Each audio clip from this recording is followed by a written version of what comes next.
নমস্কার বন্ধুরা, আমি প্রিয়াঙ্কা। নতুন একটি দিনের শুরুতে নতুন একটি ব্লগে সকলকে জানাই অনেক অনেক ভালোবাসা। যে যেখান থেকেই আমার ভিডিও দেখছেন সকলের যেন আজকের দিনটি খুব খুব খুব ভালো যায় প্রভুর কৃপায়। সকালবেলা উঠে পড়েছি। উঠে আজকে যেটা দিয়ে শুরু করলাম সেটা হচ্ছে গতকাল রাতে মোমো বানিয়েছিল মেয়ে। আর মোমো বা যে কোনো মানে ভালো মন্দ খাবার বানাতে গেলে বাসনকোসন একটু পড়ে। এবার আমি তো রাতের বেলায় বাসনগুলোকে মেজেই ঘুমাই, কিন্তু সকালবেলায় দেখছি 2 গামলা বাসন জমেছে। সেগুলোকে এবার ঠিকঠাক করে যে জায়গার যেটা সেটা রেখে দিতে হবে। এইটা করতে করতেই আবার বরমশাইকে একটু গরম জল দেওয়া, তার সাথেও সকালবেলা যেগুলো খায় থানকুনি পাতা, হলুদ সব কিছু ওকে দিয়ে চলে এলাম। আর এই দিকে ওগুলো খেতে খেতে ওর জন্যই আবার আমি চাটা বসিয়ে দিচ্ছি। আমি চা খাই না, কিন্তু চাটা সকালবেলা ওর জন্যই বানাতে হয়। আর কখনো যদি আমার মনে হয় আমি বিকেলবেলা ও থাকলে বাড়িতে ওর সাথে একটু চাটা খাই। আর বাসন কোসন গোছাতে গেলে না তখন মাথা খারাপ হয়ে যায়। বাসনের পরিমাণ তো অনেকটা, কোন জায়গায় কোনটা রাখবো মনে হবে মাঝে মাঝে ঠেলে বেরিয়ে আসে, কিন্তু প্রত্যেকটা বাসনই এখানে কিন্তু আমার লাগে। আমি আবার অল্প বাসন নিয়ে কাজ করতে পারি না। আর এই যে ইডলি মেকারটা আছে এইটা না আমি এরম প্লাস্টিকে মানে ওইটা কেনা হয়েছিল যে প্লাস্টিকে, সেই প্লাস্টিকের মধ্যে রেখে একটা জায়গায় গুছিয়ে রেখে দিই। কারণ হচ্ছে এটা তো আর ডেলি ইউজ হয় না। ডেলি ইউজ না হলে যতই চিমনি থাকুক প্রত্যেক দিন তো রান্না হয়, আর রান্নাঘরে থাকলে তেল মশলার একটা নোংরা পড়ে। আর ডেলি ইউজ যেগুলো হয় সেগুলোতে এগুলো হয় না। এরপরের কাজ হলো যেখানে যে বোতলগুলো রয়েছে সব তো খালি বোতল, কারণ সারাদিনে জল খাওয়া হয়, সব ভরে যেগুলো ফ্রিজে রাখার ফ্রিজে রেখে দিচ্ছি, আর যেগুলো বাইরে রাখার সেগুলো বাইরে রাখছি। আমাদের এমনিতে ঠান্ডা জল খুব একটা খাওয়া হয় না, কিন্তু এখন তো এতটা গরম পড়েছে একটু যদি মিশিয়ে খাওয়াই তাতে মনে হয় যেন একটু আরাম হচ্ছে। এবার জামা কাপড়গুলো গোছানো, সকালবেলা তো একদম যখন ঝাড়পোছ করি তার আগে একদম জামা কাপড়গুলো মানে কাঁচা জামা কাপড়গুলো গুছিয়ে যারটা যেই জায়গায় রাখা সেই জায়গায় রেখে দিনটাকে এরমভাবেই শুরু করি। এবার এই করতে করতে, কারণ হচ্ছে ও এখন খাচ্ছে হচ্ছে চা জল, ফ্যানটা চলবেই, ফ্যান তো এখন অফ করা যাবে না, 2 মিনিটও ফ্যান অফ করে থাকা যায় না। এই ওর সাথে একটু কথা বলছি, সকালের একটু গল্পও হয়ে যাচ্ছে। আসলে সকালবেলাটা উঠেই না আমরা একটুখানি সারাদিনের শুরুতে একটু নিজেদের মধ্যে গল্প করি। সারাদিনে তো আর সেই রকমভাবে বসে গল্প করার সময় পাই না। এইটা করে একদম স্নান করে আমি চলে এলাম হচ্ছে পাশের বাড়ির ছাদ বাগানে। পাশের বাড়িতে আমার এক দিদি থাকে, তারই এটা ছাদ বাগান। ছাদ বাগানে এসে এই দেখো আজকে প্রচুর রোদ্দুর, আর সেরকম নীল আকাশের মধ্যে সাদা মেঘ ভাসছে, কি ভালো লাগছে না? অনেকটা মনে হচ্ছে যেন পুজো চলে এসেছে। তার উপরে এখন আবার কৃষ্ণচূড়া গাছে ফুলও রয়েছে, সেই ফুলটা লাল ফুল, মানে সব মিলিয়ে প্রাকৃতিক সৌন্দর্য বেশ ভালোভাবে উপভোগ করছি, তার সাথে রোদ্দুরটাকেও উপভোগ করছি। কিন্তু যা চড়া রোদ না, মাথায় তো ছাতা নেই, ছাতা থাকলে আর আমি ফুলটা কী করে তুলব, কিন্তু তার মধ্যেই আমাকে ফুলগুলো তুলতে হচ্ছে। এই ঠান্ডা গরম এই মিশিয়েই আর কি মাথাটার মধ্যেও মাঝে মাঝে এখন যন্ত্রণা করছে। তবে জবা ফুলের সাইজগুলো দেখছি এখন না একটু ছোট হয়েছে। মাঝে মাঝে আসলে আমার মনে হয় এখন সার দিয়ে কিছু পরিচর্যা করেছে। আবার কিছু সময় আছে জবা ফুলগুলো এত বড় বড় হয়ে ফোটে, তবে জবা ফুল যেরকম লাগে তার সাথে আবার সাদা ফুলটাও কিন্তু লাগে। আর আমি তো এখন আর কেনা ফুল কিনছি না, শীতকালে একটু কিনতে হয়, কারণ শীতকালে তো ফুলের পরিমাণটা কমে যায়। তবে এবারে শীতে কিন্তু প্রচুর জবা ফুটেছিল দিদিদের গাছে, মানে শীতকালে এত জবা ফোটে আমি কিন্তু প্রথম দেখেছি। এই করতে করতে তো ফুল তুলছি, কিন্তু আমি অন্যদিকে তরতর করে ঘামছি। আজকে তো সোমবার, তাই ডোডোরদের ঘরেও আজকে বলেছি একটু বেলপাতা এনে দিতে, তাই অনেকটাই বেলপাতা তুলতে হবে। এখন আমি গাছ ধরে টানছি, গাছ ধরে না ডাল ধরে। এই গাছ টানতে গিয়ে না আমার খুব ভয় লাগে, একটা ভয়ানক অভিজ্ঞতা আছে। এই গাছ মানে বেল গাছ নাকি এরকমভাবে টানতে গিয়ে একজন ওপর থেকে নিচে পড়ে গেছিলো। তাই আমি যখনই না বেলগাছ এরকমভাবে আর কি মানে পাতা তুলি, আমি না খুব সতর্ক হয়ে থাকি, আর ভয়ও লাগে। ডাল খুব একটা ছিঁড়ি না, আমি চেষ্টা করি এরকমভাবে পাতাগুলোকেই তুলে নেওয়া। আর এখন তো সব পাতাই সুন্দর, এখন কচি কচি পাতা, এখন বেশ কিছুদিন এরকম ভালো থাকবে, এরপরেই আবার হবে কি, পাতাগুলো ঝরতে আরম্ভ করবে। এক একটা পাতায় ফুল মানে 3টে থাকবে, কোনোটায় 2টো থাকবে। যাই হোক, ফুল তোলা হয়ে গেছে। আজকে এই ঝুড়িতে আমার প্রাপ্তি হয়েছে অনেক কটা ফুল। প্রত্যেক দিনই কিন্তু মিলিয়ে মিশিয়ে এই ফুলগুলোই হয়। আর আমার সিংহাসন, ঠাকুরের সিংহাসন আর কি, ঠাকুর রোজ কিন্তু এই ফুলেই একদম সেজে ওঠে। ঘরে এসে ঠাকুরদের স্নান করিয়ে, আজকে তো যেহেতু সোমবার, মহাদেবকে প্রত্যেক দিনই স্নান করাই, স্নান করিয়ে একদম সাদা জামা পরিয়েছি সোমবার বলে। এই জামাটা আমি ভেবেছিলাম অক্ষয় তৃতীয়ায় পরাবো বলে কিনেছিলাম, কিন্তু অক্ষয় তৃতীয়ায় আমাদের শুভ অসুখ চলছিল বলে সেই সময় আর পরাইনি। এই পূর্ণিমা গেল না, বুদ্ধ পূর্ণিমার দিনকে এই জামা দুটো পরিয়েছিলাম।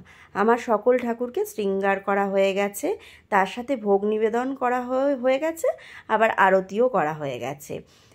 গোপুকে আর প্রভুকে তো ভালো সুন্দর, সকল ঠাকুরকেই সুন্দর লাগছে, তবে আজকে মহাদেবকেও কিন্তু সুন্দর লাগছে। নীল অপরাজিতা সাদা টগর দিয়ে মিলিয়ে মিশিয়ে তুলেছি। আপনারা সবাই ঠাকুর দর্শন করুন। পুজো হয়ে গেছে, এরপরেই আবার যে কাজ নেক্সট, মানে কোনো কাজে কিন্তু বিরতি নেই, একের পর এক কাজ লেগেই রয়েছে। এবার চলে এলাম রান্নাঘরে এসেই প্রথম যে কাজটা সেটা হচ্ছে ভাত বসিয়ে দেওয়া। আমি কিন্তু প্রেশার কুকারেই ভাত করি, কিন্তু জলটা বেশি করে দিই। ভাতের যেরকম মাড়টা ঝরায় সেরকম আমি সসপ্যানে করে সেই মাড়টাকে ঝরিয়ে নিই।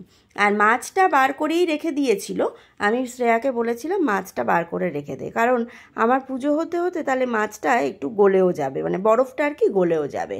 এর মধ্যে ম্যাকডি বেরিয়েছিল, ম্যাকডি এলো, ওকে একটুখানি লেবু জল দেবো, সুগার চিনি দেবো না, তবে নুন, লেবু আর জল, সঙ্গে একটুখানি জিরের গুঁড়ো, আর যদি পুদিনা পাতা থাকে, অনেক সময় পুদিনা পাতা দিলেও কিন্তু বেশ খেতে লাগে।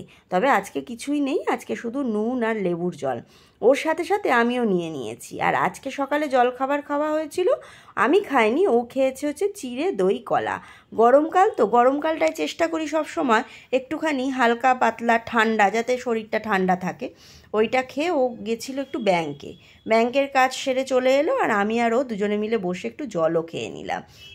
কি করব আজকে মাথা থেকে কিছুতেই বেরোচ্ছিল না। তা ভাবলাম উচ্ছে আলু পেঁয়াজ দিয়ে একটু ভাজা করি, কারণ উচ্ছে আলু আমি সবসময় কালো জিরে ফোড়ন দিয়েই ভাজি, তবে পেঁয়াজ দিয়ে ভাজাটা খেতেও ভালো লাগে। আর ভাজা মানেই তো তেল বেশি, তবুও চেষ্টা করি তেল অল্প দেওয়ার, কিন্তু কিছু কিছু ভাজা থাকে যেগুলোতে একটু তেল বেশি দিলে ভালো হয়। আর এই দিকে ভাতটা হতে বেশিক্ষণ সময় লাগে না। আর আমার না, আমি রান্নাঘরে এমনিতে বেশিক্ষণ থাকতেও পারি না, আমার মনে হয় যত তাড়াতাড়ি রান্না করে বেরিয়ে যাব আর কি, তত তাড়াতাড়ি ভালো, কিন্তু কিছু তো একটা সময় লাগে, মিনিমাম একটা টাইম। উচ্ছে আলুটা ভেজে তো আমি বসিয়ে দিলাম, এবার উচ্ছে আলুটা ভাজা করতে করতে আমি বললাম একদম লঙ্কা, নুন, হলুদ সব কিছু দিয়ে তারপরে নিচে বসে বাকি সবজিগুলো কেটে নেব। এই করতে করতে আমার রান্নাটাও হয়ে গেল। রান্না করেছি হচ্ছে ভাত, দেখলেই তো, তখন ভাত বসিয়েছি। আর ভাতের সাথে এই দেখো উচ্ছে আলু পেঁয়াজ দিয়ে ভাজা করেছি, একটু কাঁচা লঙ্কা চিড়ে দিয়েছি। এইটা কিন্তু কালো জিরে ফোড়ন দিয়ে বেশিরভাগ সময় করি, বললামই তো। আর সাথে করেছি হচ্ছে আরেকটা নতুন জিনিস, সেটা নতুন নয়, আমি এটা করি, সেটা হচ্ছে আম দিয়ে মাছের ঝোল। এর মধ্যে একটু সর্ষে বাটা দিয়েছি, একটু ধনের গুঁড়ো দিয়েছি, একটু পেঁয়াজ রসুন সব কিছু দিয়েই একটা পাতলা করে কাঁচা লঙ্কা দিয়ে ঝোল বানিয়েছি। আর আগের দিনের টমেটোর চাটনি। খাওয়া দাওয়া শেষে একদম ঠাকুর ঘরের জানলাগুলো বন্ধ করে এখানে পর্দাটা টেনে দিচ্ছি। এখন কিন্তু অনেকটাই বেলা গড়িয়ে গেছে, কিন্তু আমার কাজ শেষ হলো, তারপরেই তো করে এবার আমরাও এখন বিশ্রাম নেবো, আর ঠাকুর তো বিশ্রাম নেবেই। আসলে এক দিন হয় কি, পুজোর পরেই আমি পর্দাগুলো টেনে দিই একদম, কারণ তাহলে আলো আসবে না, কিন্তু আবার এক দিন খেয়াল থাকে না, তাই আর কি এই রকম ব্যাপার। ঠাকুরের বাসন সব ধুয়ে রেখে দিয়েছি। সন্ধে হয়ে গেছে, আবার সন্ধে দিতে চলে এসেছি। আর সন্ধে দিতে এসে যেটা প্রথম কাজ সেটা হচ্ছে ঠাকুরের এই ফুলগুলোকে তুলে, বাসি ফুলগুলোকে জায়গায় রেখে দেওয়া, কারণ বাসি ফুল রাখিও না। আর আজকে তাড়াতাড়ি পুজো দিচ্ছি, এখন ঠাকুরকে শয়ন দেবো না, ঠাকুরকে দেবো শয়ন একটু পরে। আমি যদি একটু দেরি হয়ে যায়, যদি দেখি 7:30 বেজে গেছে কোনো দিনও, তাহলে তখন চেষ্টা করি একদম তাড়াতাড়ি ঠাকুরকে শয়ন দিয়ে দেওয়ার। যাই হোক, সন্ধে দেওয়া হয়ে গেছে, তবে আজকে একটা বড় যে কাজ রয়েছে সেটা হচ্ছে আজকে রাতের রান্না নেই। এই রাতের রান্নাটা কিন্তু একটা বিরাট চাপে। কি করব ভেবে মনে পড়লো, আরে আগের দিনে তো সেই ছানাটা কেটে গেছিলো, ছানাটা তো ফ্রিজেই রয়েছে, আর ফ্রিজে ছিল কয়েকটা পটল। তাহলে পটলটা বার করে নিই, পটলটা বার করে পটল দিয়ে ছানা দিয়ে একটা তরকারি মতন করে নিই, আলু দেবো না। আর এটা ভাতের সাথে তো ভালোই লাগে, তবে রুটির সাথেও ভালো লাগবে, বাড়িতে টক দইও আছে। বলতে বলতে পটলগুলোকে একদম নিয়ে চলে এলাম। আর শাড়িটা পরেছি তার কারণ একটা কথা বলি, এই শাড়িটা না আমার বহু বছরের শাড়ি। সেদিন মা যখন এসেছিল, মা যেদিন ফিরে যাচ্ছিল, মা বললো তোর একটা শাড়ি দিয়ে দে, পাতলা শাড়ি, সেটা পরে যাব। তা শাড়িটা দিতে গিয়ে এই শাড়িটার চোখে পড়লো। শাড়ি তো এখন পরাই হয় না বলতে গেলে, তা আমি ভাবলাম শাড়িটা যখন রয়েইছে, তাহলে মাঝে মাঝে একটুখানি সন্ধেবেলায় নয় শাড়িটা পরবো। আর আজকে দেখলাম হাতে একটু চাপ কম, বাড়িতেও কেউ নেই, তাহলে একটুখানি শাড়িটা পরে একটু সাজুগুজু করে নিই। আসলে সাজুগুজু করলে মনটা ভালোই লাগে, তবে সব সময় ইচ্ছা করে না, তার উপরে যা গরম। আর এইটা কিন্তু খুব পাতলা শাড়ি। এই শাড়িটা না যখন সেই টিভিতে আমার মনে আছে হতো, কি জানো সিরিয়ালটা, ওগোবধূ সুন্দরী, ওগোবধূ সুন্দরীতে ললিতার বড় যা তখন এই ধরনের জর্জের শাড়িগুলো পরতো, সেই দেখেই কিন্তু আমি তখন শাড়িটা কিনেছিলাম। শাড়িটার বয়স নাই করে 15-16 বছর তো হয়েই গেল। তা ব্লাউজটাও কিন্তু ঠিক তখনকারই। এখন তো সব কন্ট্রাস্টে ব্লাউজ পরে, তবে তখন এত কন্ট্রাস্ট ব্যাপারটা ছিল না। ব্লাউজ পিস থাকলে ব্লাউজ পিসটা বানিয়ে পরার একটা চলটাই বেশি ছিল। যাই হোক, পটল সব কাটা হয়ে গেছে, আমি চলে এসেছি রান্নাঘরে।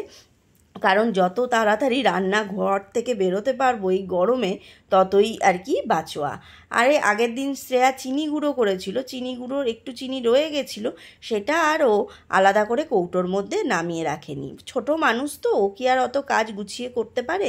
এখন আমার এই মিক্সির ছোট জারটা প্রয়োজন, তাই চিনি যেটুকুনি গুঁড়ো আছে কাচিয়ে কুচিয়ে এই বক্সটার মধ্যে রেখে দিচ্ছি। কখনো হয়তো আবার কাজে লেগে যাবে, অল্প একটু গুঁড়োই, কিন্তু ফেলে দিলে তো নষ্ট হবে, আর ফেলবই বা কেন। এই পটলটা ভাজতে আমি এই দিকে মশলাগুলোকে রেডি করে নিচ্ছি। আর আটাটাও একটু মেখে নিতে হবে, কারণ রুটি করব। আর কারণ হচ্ছে শ্রেয়ার বাবাও বেরিয়েছে অনুষ্ঠানে, আর শ্রেয়াও আসবে জিম থেকে, আর দুজনে এলেই তখন খিদে আমার কানের সামনে কেউ যদি খিদে বলে, আমার না নিজের খুব শরীর খারাপ করে। যাই হোক, আটাটা আগে মেখে রেখে দিলে আর তরকারিটা হতে হতে আমার আটাটা মাখাও হয়ে যাবে। কাজ যদি একটু গুছিয়ে করা যায়, তাহলে দেখবে যে অনেকটা কাজ কিন্তু অল্প সময়ের মধ্যে কাজ না। আমি দেখেছি গুছিয়ে করলে সবসময় ঘরদোর খুব পরিষ্কার থাকে, আর জিনিস অনিষ্টটাও কম হয়। যাই হোক, আমার আর কথা বলার নেই, রান্না আমার হয়ে গেছে, ছানা দিয়ে পটল করে ফেলেছি, আর আটা তো মাখাই আছে। ওরা এলে গরম গরম একদম রুটি ভেজে পরিবেশন করব। আর দেখে মনে হচ্ছে ভালো হয়েছে, আর এই তরকারিটা কিন্তু সত্যিই খুব ভালো হয়। আজকে তাহলে ভিডিওটা এই অবধিই থাক।